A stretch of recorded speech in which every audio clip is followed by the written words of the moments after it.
On all of this, joining us now, the chairman of the House Homeland Security Committee, Republican Congressman Mike McCaul of Texas. Mr. Chairman, thanks very much for coming in. Thanks for having me. You see the live pictures were shown. Look at this. These are armed and obviously nervous police standing there outside the Anaheim Convention Center. That's where Donald Trump held his rally just a little while ago.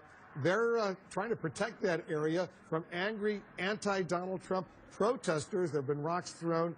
There have been arrests. You see this kind of development. I guess the bottom line question, first question is, does Donald Trump have some sort of responsibility to tone things down if he can right now to stop this from escalating? Well, I think it reflects the mood of the country. It's a very angry electorate out there. I think Trump is tapping into that. I do think the tone needs to shift to be more responsible so we don't draw these kind of security concerns. Our Secret Service, part of the Homeland Security Department, are tasked full-time to cover him. He's obviously a high-risk target at this point in time.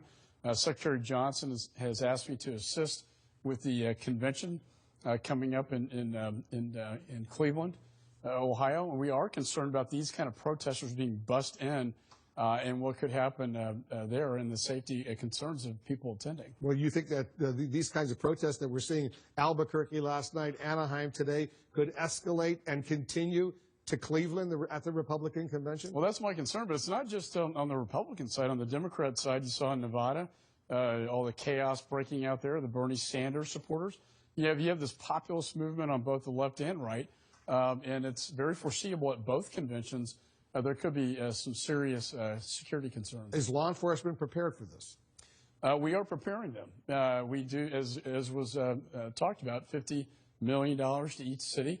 This is a federal, state, and local law enforcement issue, as well as intelligence to be able to stop threats in advance. And as the FBI special agent in charge talked about, cyber security risk of shutting down things over the internet. When Jay Johnson, the Secretary of Homeland Security, says he wants your help in Cleveland, what exactly does he want you to do? Well, assist, expertise, advice, working with the team. I am going to the convention, and I want to make sure it's a very safe convention and about policy and politics, and not about this. Correct me if I'm wrong. You haven't endorsed Donald Trump yet, have you? I have not at this point in time. I assume he's going to be the nominee, and I have said I'll support the nominee. Why the delay? Why not jump on board the Trump train?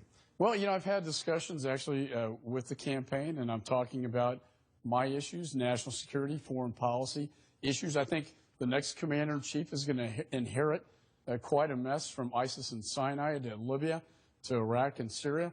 What we've seen happen in Europe, the terror threat, the Egyptian airliner going down, Sharm el-Sheikh, you name it, these last points of departure airports. Sounds like you should have a conversation directly with Donald Trump, right? That will happen.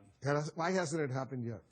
It's in the course of being set up. So there's going to be a meeting at some point, whether here in Washington or at Trump Tower in New York. Is that what I'm hearing? Yes. And you have specific questions you want to ask him. If you're sort of like the House Speaker, Paul Ryan, he hasn't yet endorsed Donald. He wants more answers as well. You're in the same boat. Is that what I'm hearing? Well, I'd like to sit down. Look, our nominee is going to need advice in national security, foreign policy.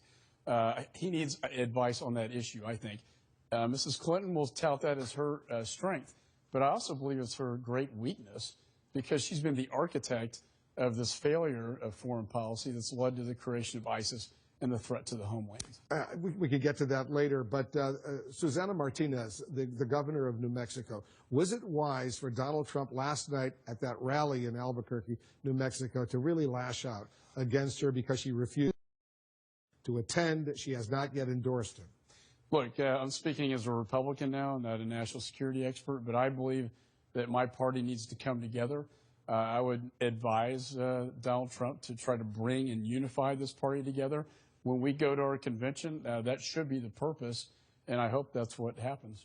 All right, stand by. We have more to discuss. There are a lot of Homeland Security questions on the agenda right now. Mike McCaul is the chairman of the House Homeland Security Committee. Much more right after. Urgency in the search for those so-called black boxes from Egypt Air Flight 804. Investigators hope they'll help solve the mystery of why that plane crashed into the Mediterranean, killing 66 people. But they're also afraid the batteries that power location signals will die before the boxes can be found. Presumably, they're at the bottom of the Mediterranean Sea. Right now, we're back with the chairman of the House Homeland Security Committee, Republican Congressman Mike McCaul of Texas. Congressman, was this an act of terror? We don't know for sure until we get the black box. The investigation is fully performed. Yeah, they're testing for explosives on the both the aircraft and the victims.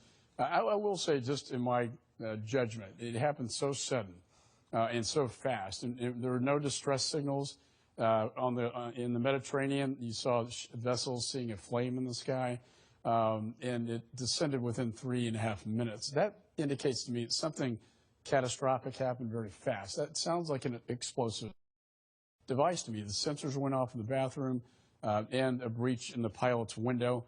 All indicators look like an explosion. The question is, if so, how did it get on the plane? Did it get on the plane in Cairo with a timer device, or in Charles de Gaulle in Paris? The plane earlier had been in Eritrea, the same plane, the same Airbus. Correct. Also in Tunisia. So there were several locations where potentially, if it was a bomb, and I know the early suspicion was a bomb, it could have been placed inside with, as you say, some sort of timer. And we saw this happen in Sharm el-Sheikh. The insider. You're talking about the Metrojet, the Russian plane that killed 224 people. It took off from Sharm el-Sheikh going towards Russia and exploded. Precisely. And it's this insider threat. You can have the best technology, but if you have a corrupted, radicalized, bribed official that has access to the plane to put the bomb in the cargo, as would happen in Sharm el-Sheikh, that's a real problem. In Paris, they weeded out 70 extremists. I just met with the ambassador out of that airport just a month ago. And, of course, in Cairo, I was just there last week, and in Tunis 2 weeks ago, and looked at the security operations at that airport. And I must say there are security concerns in my judgment. The problem with that is there's a last point of departure flight from Cairo into JFK. They want to open up a new one into Dulles. And out of Paris, you got 50 flights per day coming into the United States. And you're worried about security for those flights coming to the United States from either Charles de Gaulle in Paris or from Cairo? Well, because, in a matter of homeland security, the biggest threat is still aviation. So external plots out of these last point of departure airports with a bomb to have an aircraft come into the United States and explode, it's still the crown jewel for the terrorists, particularly Al-Qaeda, but ISIS has adopted this strategy. It's almost a week. There's been no claim of responsibility from any terror group. What does that say to you? Well, it's significant, but it's not. Sharm el-Sheikh, it took 2.5 weeks before they came out and took credit in Dabiq magazine, their publication. So that was ISIS. And it was ISIS. Yeah. And the fact that ISIS now knows how to put bombs on planes, it used to be just Al-Qaeda in the Arabian. Was it a small soda can that blew up that Russian Metrojet? It was. Something as small as a soda can. Something that small can blow up a plane. That small. And anybody that has access to cleaning crews, people have access to the cargo hole, they can put luggage in or put something in the laboratory, can compromise an aircraft. To me, in terms of external operations into the United States, from a homeland security perspective, this is the biggest threat we have. Congressman McCaul, thanks very much for coming in. Thanks, Wolf. Mike McCaul is the chairman of the House Homeland Security.